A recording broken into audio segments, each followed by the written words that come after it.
hearts and minds and our gathering with the remembrance of the Holy Prophet and his purified progeny. Sallu ala Muhammadin wa ali Muhammad.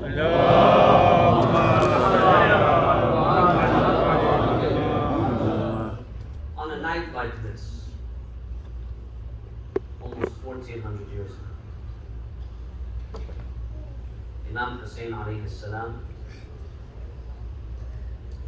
and his family and the closest of his companions, they prepared themselves for what would be a fierce battle that would take place the following morning on the day of Ashura on the desert plains of Karbala. A battle in which most of the men, virtually all of the men, and some children and youth would be brutally massacred in the most heinous of ways. And a battle in which afterwards the women and the children would be taken captive. Now, if we investigate and if we analyze the Battle of Ashura from a historical and a material perspective, we'll find that compared to other battles and conflicts that have taken place over the course of human history, the Battle of Ashura was relatively small in proportion, especially in relation to its duration and the number of casualties. As far as its duration, the battle was over within about half a day, a few hours during the day. As far as the number of casualties were concerned, maybe a few hundred, few thousand men. Whereas we find that other conflicts, other battles throughout history, some of which their duration was much longer. Some, they continued on for weeks, months, and years sometimes. Even today, many of the conflicts around the world, we find that they are long in their duration. As far as the number of casualties concerned, there have been battles, wars, conflicts that have taken the lives of hundreds of thousands, even millions of people. So relative to other battles and other conflicts, the Battle of Ashura is kind of small in proportion. But how many know, let alone remember, these other battles and conflicts, and how many remember the Battle of Ashura?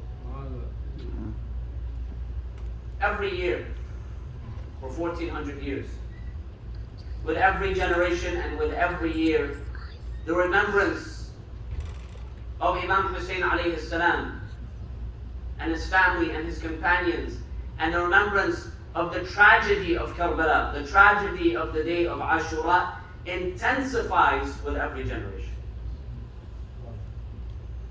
The Holy Prophet Muhammad sallallahu alayhi wa sallam, he reminds us of this phenomenon. He says, "Inna liqatl Hussein."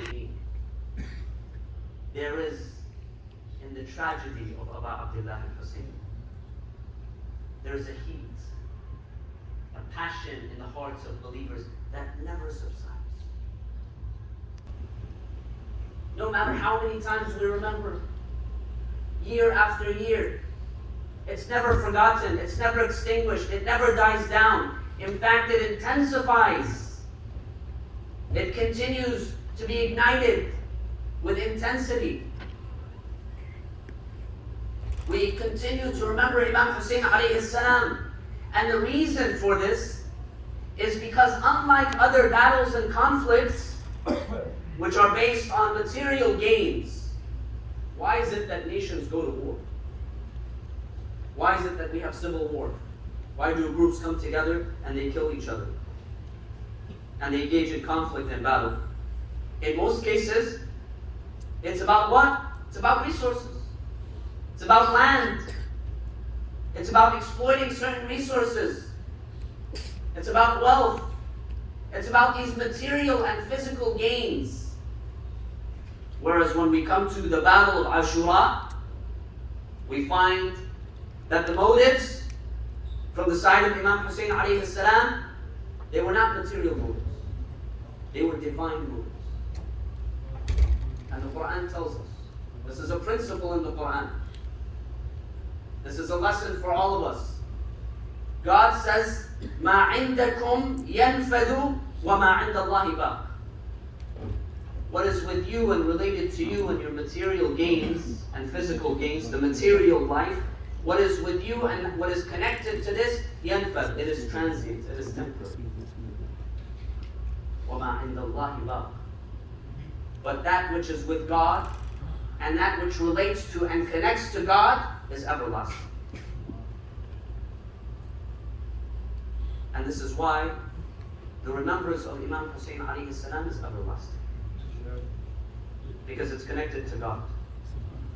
This is why the remembrance of Imam Hussein alayhi salam will never die down.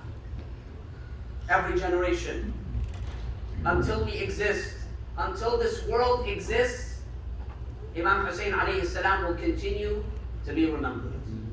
Despite all odds, despite each and every attempt to silence, to ignore. And we see this even today, not just back then. We see this even today. When Muharram comes around, Ashura comes around, there are many people, you see them on social media, online, they go out, many people with large followings, hundreds of thousands, sometimes millions of followers. They go and they repeat the same cliche. They talk about the significance of Muharram.